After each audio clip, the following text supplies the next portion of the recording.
viewers, let's talk about this story out of Tampa, Florida.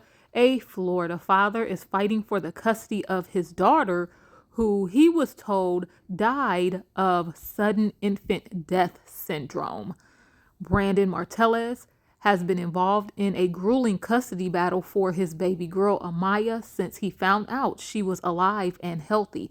In October 2023, a Florida judge determined that because Marteliz did not provide financial or medical support for the baby and was not listed on the birth certificate, his consent was not required for the adoption to proceed.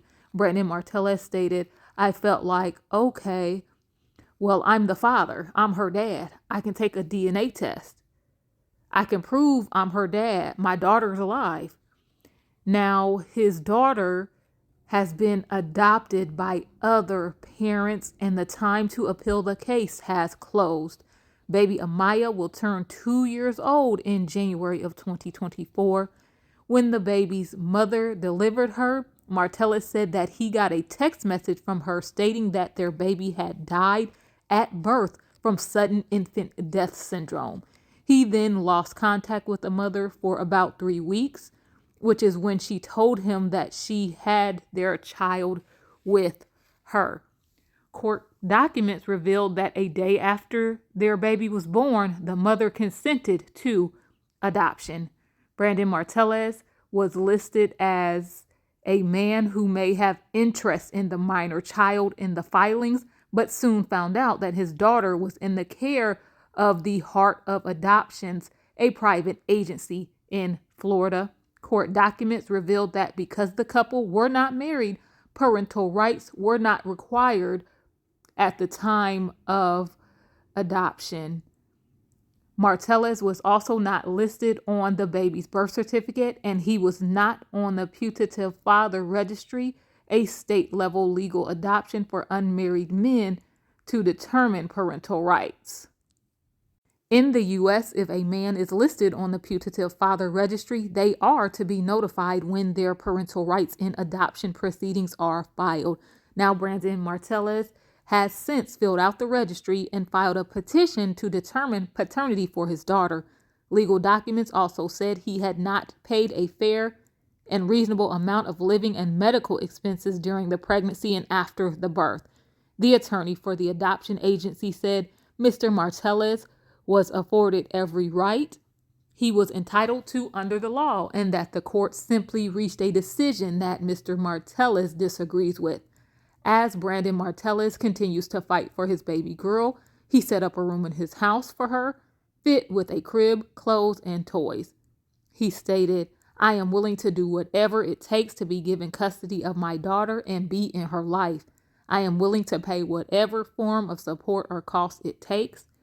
In May of 2021, he told the court he was not made aware of the mother's adoption plan, and he denied that he did not provide financial support during the pregnancy.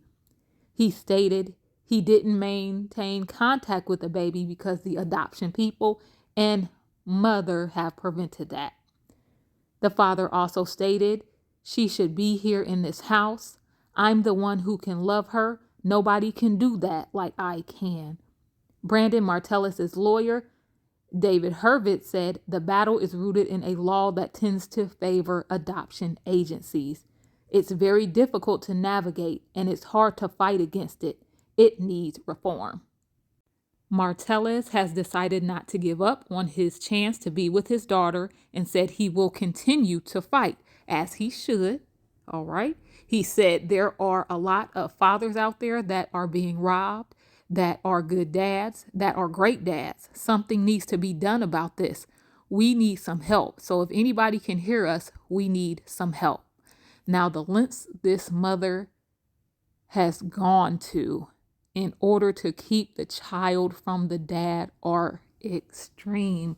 To lie and speak death over baby Amaya is inexcusable. All right. Okay. Now, it doesn't say anywhere that a DNA test was actually taken. Okay. But this man is adamant and very sure that this is his baby. Courts do oftentimes favor the mother, which is definitely unjust, to the father when he is a stand-up guy and is willing and ready to care for his child.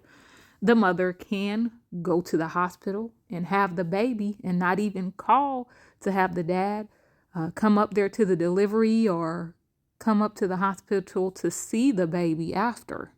They can even choose not to list you on the birth certificate. Okay, so this was definitely planned out on her end, very deceptive towards Mr. Brandon Marteliz.